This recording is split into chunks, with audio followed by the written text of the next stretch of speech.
This week in wrestling. Now, this isn't going to be a review of the weekly shows in its entirety. I'll go over different shows of the week, but more of the key points, key takeaways, what's happening with top stars, maybe some rookies, maybe stars that are catching fire that are hoping for a push. Now, I'll start with Raw. And I'll say this first. How do people feel about replays of things that happened last week? To me, it just feels like time fillers to give less matches. Because if you really put it together, it's like maybe 3, 4 matches in a 2 hour show. It's kind of ridiculous. But I'll get into what happened to start off Raw. Liv and Dom open up the show. Is having a record for tag team reigns really a flex? I don't think so. Liv is trying to flex that. I just, no. It was a decent promo. Then Io interrupts that segment. Nice to see the women's world champion on TV after being off of it for like 8 to 9 weeks. They have a heated exchange. Io stands tall and runs Liv and Dom out of the ring. One match I'll go over so far is the fatal four-way between Raquel Rodriguez, Stephanie Vaquer, Asuka, and Ivy Nile. Some key takeaways. Raquel would be good as a singles monster heel. Stephanie's a great worker. I'm sure everybody sees that. Ivy is good, but needs more character development or gimmick change. And Asuka wins, but can she finally get a valid push? Something that doesn't end with her jobbing to Charlotte or not having a lengthy title reign. Maybe something where she has good opponents to have good quality matches. Best part of the match was when Asuka and Stephanie got to square off for a few minutes. And when they finally pull the trigger on this match or feud between them, it will be amazing. Gunther versus Oldberg. Let me get this straight. If the rumors are true, vets are being released or their contracts are not being renewed because of their age. But here's Oldberg. Fucking ridiculous. And on top of that, Gunther goes from the Reich General to call the General at 1866. Moving on to Bayley. Bayley being booed for stating facts. What the fuck is wrong with the new generation wrestling fans? She's a babyface that got cheated out of a WrestleMania spot. She has every right to be pissed off, and you guys are booing her for stating facts. You guys are gonna cheer on the man, Becky Lynch, the most overrated female in that locker room apart from Charlotte Flair. Bayley and Becky face off. Nice battle of words. Looking forward to their match, honestly. Hoping Bayley could win, but that's a long shot. Jey Uso backstage segment. I'm so looking forward to another match with Gunther. Between them two being teased for SummerSlam. I just can't be any more excited when Gunther hasn't even had a match with Punk, Cena, Roman, or Cody. Well, at least a Cody match with a proper finish. 4 letters, 1 word. Oh, skip. And the main event of Raw, another 4-way, Sheamus versus Rusev versus Jey Uso versus Bronson Reed. Key takeaways, Jey Uso is still not good. 5-move, yeet merchant. Rusev needs a big heel run to redeem himself. Sheamus deserves to be a Grand Slam champion no matter his role. He's always putting in everything he can to his matches, to the segments, whatever it is. Bronson is a monster, but hopefully after some tutelage from Rollins will show us a real monster among men. Jay wins, will face Cody in semifinals of King of the Ring. Best part of the match was a fan in the number 69 jersey and the shot going crazy as Sheamus hits Bronson Reed with the 10 beats on the barricade outside. Moving on to NXT. Now, I swear, Tony D'Angelo will have a worse main roster run than Karrion Kross if he makes the jump with this mobster gimmick. Now, he's not bad per se, but the NXT world is different to that of the main rosters. He's not a bad worker. He really understands character work. That's the most obvious thing. He has a lot of potential, but only if he's used right. Trick Williams. He takes the pinfall in a pointless six-man tag. Sure, TNA talent, but come on. Why are we having him take the pinfall? He was tag teamed up with AJ Francis and Wes Lee. You're telling me neither one of those guys could have taken the pinfall over the current TNA World Champ? When he's set to have the rematch against Joe Hendry till July 20-something? That's a rant for another day, though. Zarya. She has one of the coolest entrance packages I've seen in a while. She has the look, wrestles with a bit of that strong style, really works like a guy, lots of potential, and she loses to Izzy Dame. I don't know why. Blake Monroe, FKA Mariah May, signs her contract and faces off with JC Jane in a mediocre battle of words. It leads to JC Jane putting Monroe through a table with the help of Fatal Influence. What the hell is JC Jane yapping about? Talking about one of the best NXT women's title reigns and this and that. She's only been champ for a week, and this is the definition of a transitional champion. And let's get to some AEW Dynamite. Grand Slam in Mexico City. Now, this is the first AEW show I've watched in its entirety, probably since the last time CM Punk came out on the show. Yes, throw your tomatoes, boo this man. But yes, it's been that long.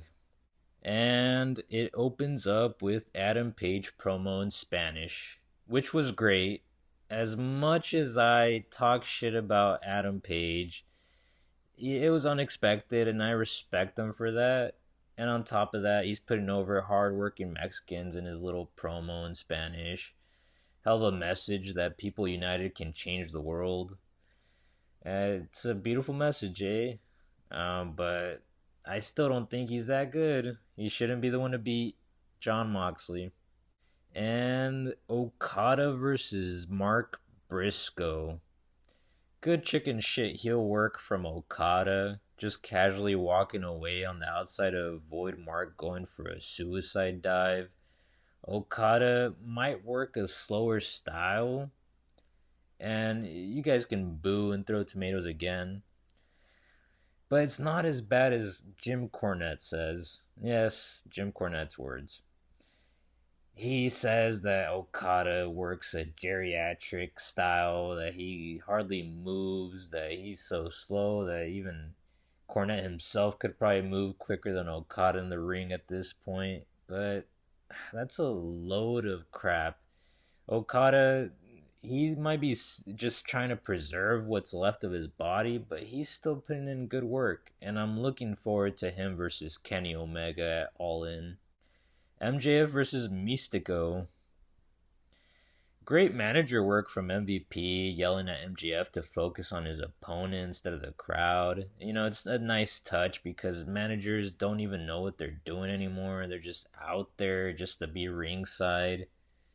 Especially if you're a heel manager, why aren't you getting involved? Enough yapping. Nice fake out on both sides on a potential suicide dive. MJF walks away. Mystico kind of just bounces off the ropes. Slow, methodical work from MJF, trying to maximize the crowd input and get heat. low blow roll up, close three, doesn't get it, and then a low blow DQ. The bad ending. Zeuxis versus Monet. Holy shit, man. Was Zeuxis always this stiff with her work? Or was she just pissed that she had to put over Mercedes and drop her title? Because it honestly seemed like she was mad that she had to put over Mercedes. And there's a tough tope suicida by Zeuxis, ends up face planting herself after a 4 to 5 foot drop. Seemed like a quick match, honestly. Monet wins and now has 5 belts. Ridiculous. The best part was Toni Storm attacking her as she holds up her 5 belts to celebrate. The post main event segment of the show. Moxley has a bulldog choke on Swerve Strickland. And then here comes Hangman Adam Page to be the hero. You know, they trade a few forearms, and Hangman stands tall after hitting a buckshot lariat, but on Nick Jackson because Moxley runs away like a coward, while Nick Jackson just gets in the way. And last but not least, SmackDown. LA Knight, fantastic on the mic as always. He scares away Paul Heyman by threatening that he's gonna kick his ass. Is LA finally being brought up to the main event picture? I truly hope so. He's finally working with the main event talent.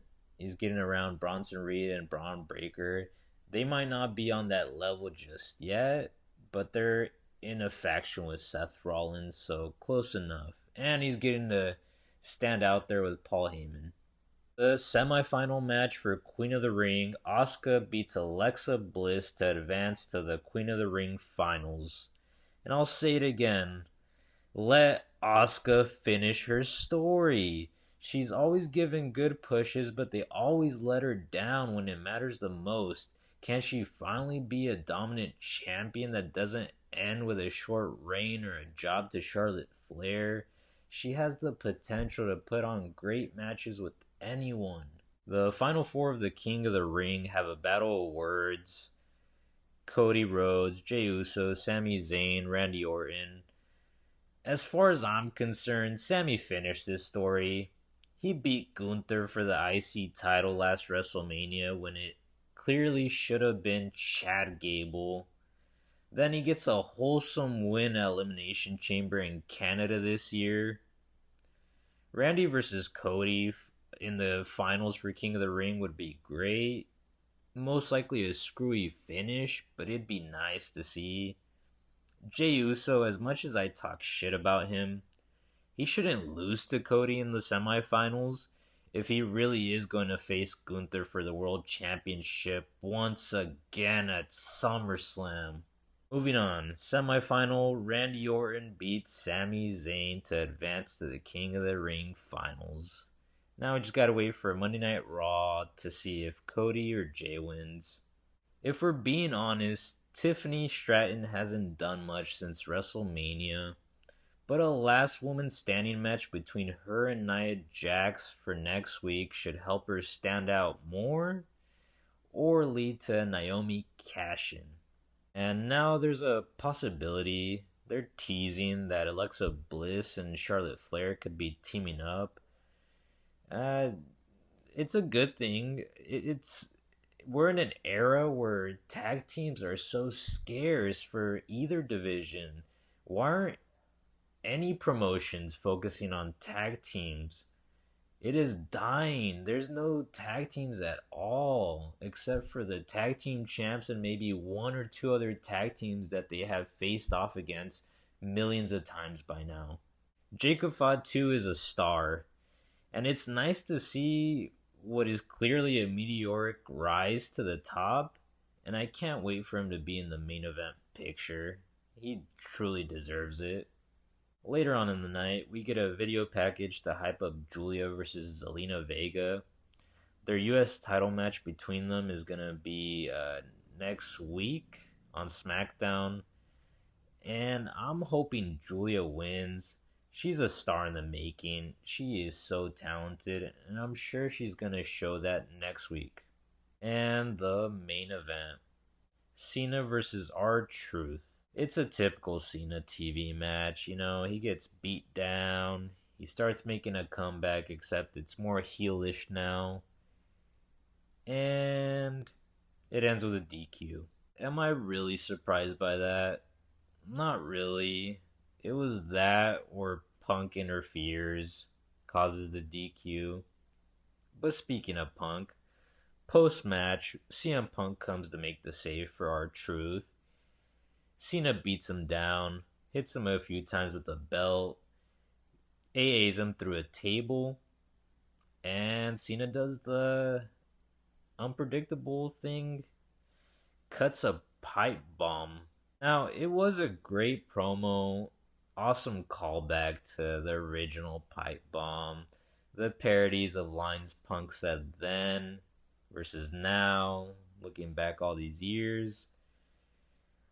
Tell him when he's telling lies, because Cena was stating nothing but facts. And this is why I said before that Punk was my favorite. Because as much as he's great, don't get me wrong, the best work he's done since he returned after 10 years was in AEW with MJF. Since then, he hasn't done anything that's been that great. People say the Drew McIntyre feud. It was good, but it just, and even Seth Rollins touched on this. He's lacking the passion for it, and I get it too. He's up there. He's getting old. He's not the same prime Punk we loved back in the day.